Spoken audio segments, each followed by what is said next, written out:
Zita rangu ini ndoitwa Mison Sere.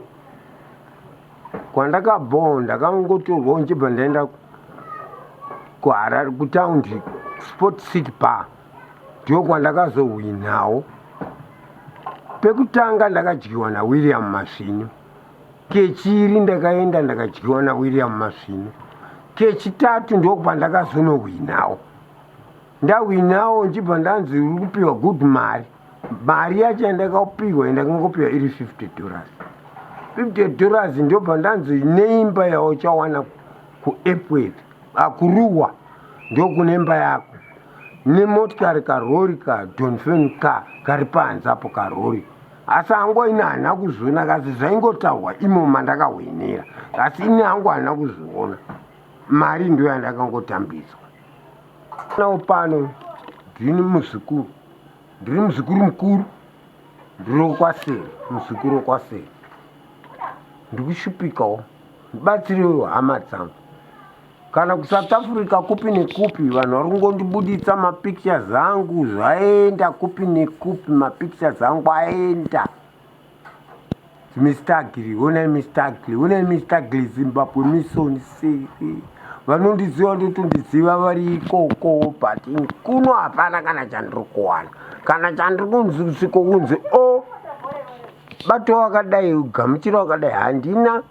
Iko zvinotesa mona kana tsvina handinayo, handina kana sipo, kana pekurara chaipo handina, kana mubhedha chaiyo handina ndorarawo pasi, kana magumbeze chaiyo handina.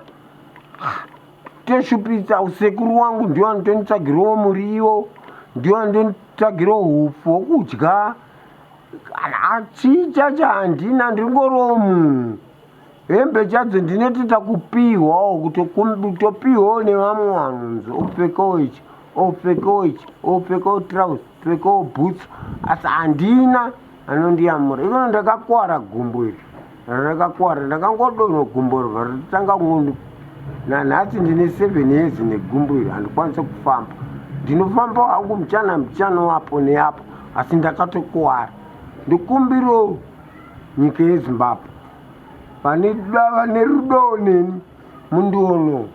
Ndakangomirawo ndingori Mr. Ugly Zimbabwe. Ndindakabata chimuti hangu pati chandiri kuwanawo chinonditendawo hapana. Kumbiro kwamuri ina vanhu handofugo, ndiri handinotofugo. Vamwe ndakubatsirwa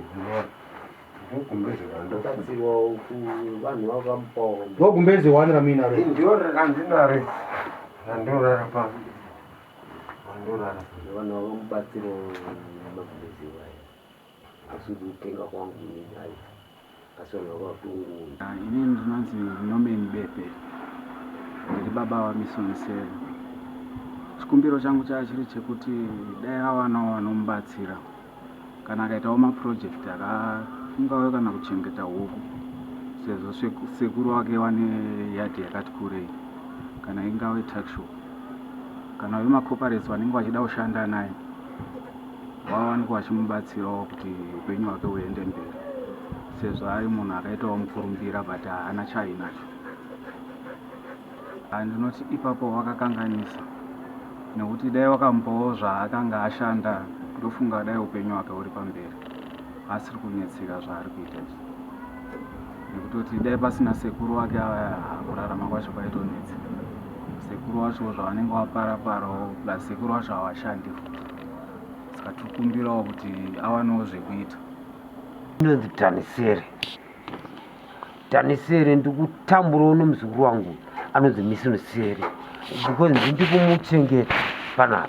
Haana chainacho, haana chaari kuita, haana kana kubatsira ari kuita. Ini ndikumuchengeta, ndikumutengera muriwo whatever under comes, ndikushuka ndini peupenyu hwake. Akafa inini handina chanokwanisa kumubatsirawo, because ini ndinonererawo futi yangusiyana mai nababa. Hapana chakauya nacho panapa, ina chandikaona hapana, kana chandikaona hapana, chandikaona. Chichemo chenyu baba kuruzhinji rweZimbabwe takanangana nekutambura kuita muzukuru wenyu nderwei? Ndokuti iye kana akafa nemukurarama ngawane zvinomubatsira muupenyu hwake. Akafa ndinoda kuti awane rubatsiro kubva kune vanomubatsirawo zvese, because inini handikwanisi kumusimudzira, ndakangogarawo kuti asi kusenza pazvinhu izvi.